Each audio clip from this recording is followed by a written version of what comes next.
कहा जाता है अगर कोई 1000 साल बाद वापस आए तो इसके साथ वक्त नहीं, तकदीर भी बदल जाती है। हजारों साल बाद एक मुर्दा नौजवान को दुनिया के सबसे बड़े अस्पताल में एक बड़े कमरे में लाया जाता है। इसे वहां एक माहिर नर्स के हवाले किया जाता है ताकि चेक किया जा सके कि इतने साल मरने के बाद वो जवान और सही सलामत कैसे है। कमरा खाली है, सिर्फ वो नर्स और वो नौजवान लाश की तरह बेड पर पड़ा है। नर्स खामोशी से इसके करीब आती है और इसका हाथ थाम लेती है। नौजवान अचानक इसका हाथ जोर से पकड़ लेता है।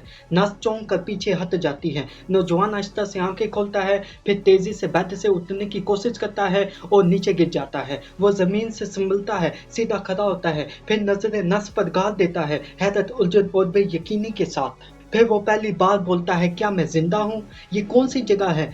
तुम कौन हो? ये वक्त कौन सा है? नर्स थोड़े लज्जते हुए कहती है, मैं एक माहिर नर्स हूँ, आपका चेकअप करने आई हूँ। ये मुमकिन नहीं, आप 1000 साल से मुर्दा थे फिर भी जवान है।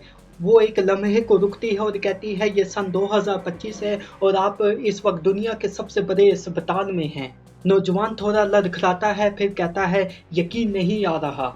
वो दरवाजे की तरफ बढ़ता है। नर्स इसे रोकती है, नहीं, आप बाहर नहीं जा सकते, डॉक्टर्स और पुलिस आ रहे हैं।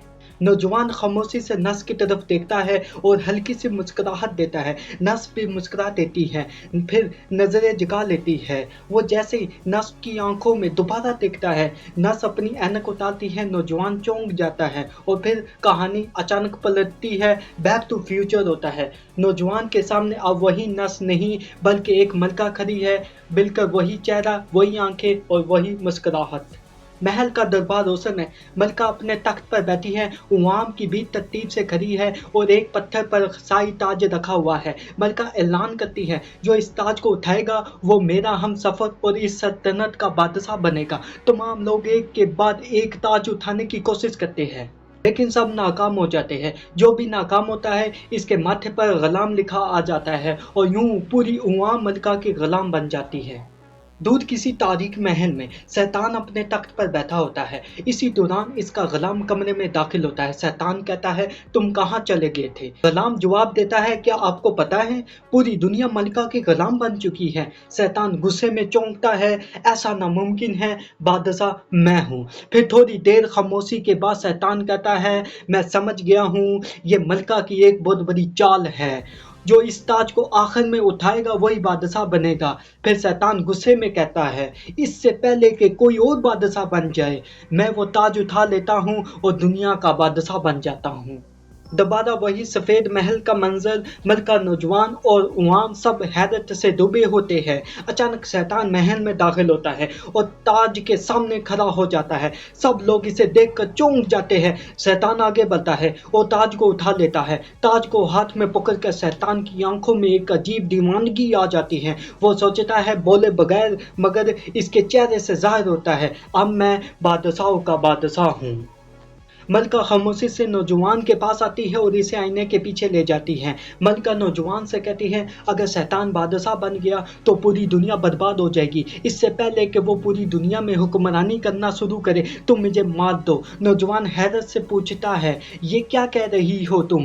मलका नरम मगर मजबूत लहजे में कहती है, यही आखिरी रास्ता है और अगर मैं मर गई तो पूरी दुनिया बच जाएगी। मलका नौजवान के हाथ में चाकू देती है। नौजवान इनकार करता है, नहीं, मैं अच्छा इंसान हूँ, मैं ऐसा नहीं कर सकता। मलका दोबारा कहती है, यही आखिरी रास्ता है। नौजवान आखिरकार कहता है, मुझे माफ करना, और फिर नौजवान मलका के पेट में चाकू मार देता है।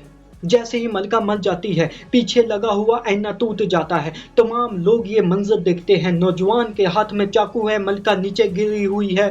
नौजवान ने मलका को मार दिया है। शैतान भी हैरान हो जाता है। सब लोग नौजवान को पकड़कर एक संदूक में बंद कर देते हैं और जमीन के नीचे दफन कर देते हैं। वक्त वापस आता है सन 2025। वही अस्पताल का कमरा। नौजवान और नर्स एक दूसरे को खामोशी से देख रहे होते हैं। फिर वो दोनों दरवाजे की तरफ देखते हैं। कमरे के बाहर डॉक्टर और सिक्योरिटी और नर्सिंग स्टाफ मौजूद होते हैं। वो दरवाज़ा खोलते हैं और अंदर कोई भी नहीं होता। कमरा बिल्कुल खाली होता है, ना नौजवान ना नर्स, सिर्फ खामोशी और एक खाली बेड। और फिर बस एक सवाल रह जाता है, वो दोनों कहाँ गए? कहानी खत्म, मगर राज अभी बाकी है। دوستو اگر یہ میری ویڈیو آپ کو پسند آئی تو میرے چینل کو سبسکرائب کرنا اور لائک کرنا، اور اگر آپ کو اسی طرح کی کہانیاں اور چاہیے تو میرے چینل کو سبسکرائب کرنا نہ بھولنا۔ میں آپ کو اسی طرح کی مزے کی دوسری ویڈیو میں ملوں گا، تب تک کے لیے اپنا اور سب کا خیال رکھنا۔